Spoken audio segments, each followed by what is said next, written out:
सरकार भी समाज के विभिन्न वर्गों के आपस में मित्रता करे, आना जाना उठना बैठना पर्व त्योहारों पर एक दूसरे के घर जाना, परिवार सहित घर पर बुलाना, इस प्रकार के अनौपचारिक पारिवारिक संबंध उत्पन्न हो। ये काम संघ की शाखाओं के माध्यम से और सामाजिक समरसता मंच नामक गतिविधि से संघ स्वयं सेवक कर रहे हैं, क्योंकि भेद रहित समताधिष्ठित समाज स्वातंत्र्य के टिकने की गारंटी है और राष्ट्र के एकात्मता का अधिष्ठान है। भारत की अखंडता और एकात्मता की ये जो श्रद्धा है वो कोई नई बात नहीं है, भारत में चलती आई हुई बात है, सनातन काल से चलती आई है। उसके लिए लोग काम भी करते आए हैं। हमारे इतिहास में प्राचीन समय से लेकर अब तक बहुत उदाहरण है, बहुत पर्व ऐसे हैं जिससे बार बार इस एकात्मता का और अधिष्ठान मजबूत बनाया गया है। श्री गुरु तेग बहादुर जी महाराज का 400 सालावा प्रकाश वर्ष है।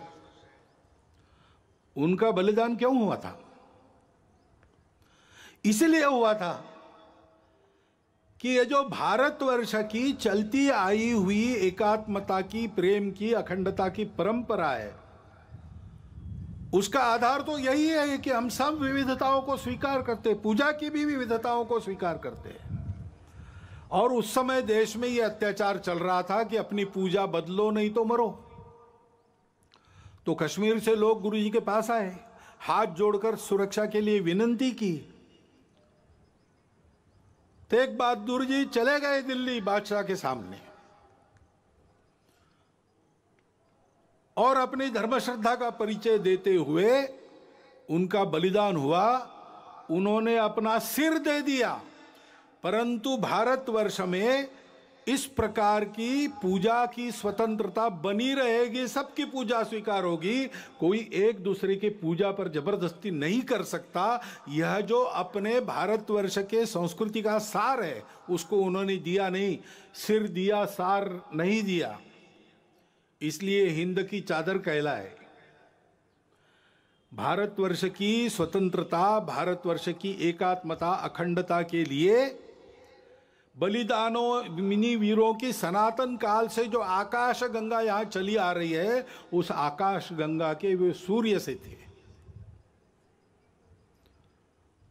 वह कल्पना हमारी समान सी है और प्राचीन काल से चलती आई है। स्वतंत्र जीवन कैसा होता है, स्वतंत्रता क्या है, सबके सुख की कल्पना है।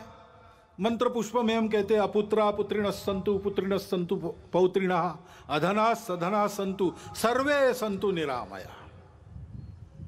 सर्वत्र का भला, ऐसा कहते हैं।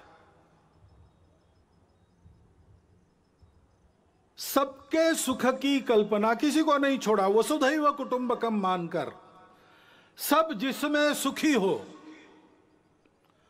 और सबको एक साथ सुखी करने वाला, मनुष्य मात्र के तीनों पुरुषार्थ एक साथ साधने वाला, मनुष्य समूह सृष्टि को एक साथ सुखी कर सकने वाला, अर्थ कामों को नियंत्रण में रखकर मोक्ष की तरफ चलाने वाला, यह जो धर्म है उस धर्म का आविर्भाव अपने यहां हुआ। वो अध्यात्म आधारित है, अनुभूति आधारित है। हमारे स्वतंत्रता की वह आध्यात्मिक कल्पना है और इसलिए हम जानते हैं पसायदान में उस स्वतंत्र सुखी जीवन की कल्पना ज्ञानेश्वर महाराज ने की है। जे खड़ांची व्यंकटी सांडो तया सत्कर्मी रतिवाड़ो, भूता परस्परे पड़ो मैत्र जीवान से, दुरितान से तिमिर दावो विश्व स्वधर्म सूर्य पाओ, जो जे वांछील तोते लाहो प्राणी जाता। फिर से सबके सुख की कल्पना है, सबके कामना पूर्ति की कल्पना है, परंतु आधार क्या है? दुष्टों के बारे में भी ये कहा उनका टेढ़ापन जाए, उनकी अच्छे कामों में रुचि बढ़े, प्राणी मात्र में परस्पर सौहार्द, प्रेम, आत्मीयता का संबंध हो, सबके संकट दूर हो, सब अपने अपने स्वधर्म को अनुभूत करके चले, स्वधर्म पर चले, तब सब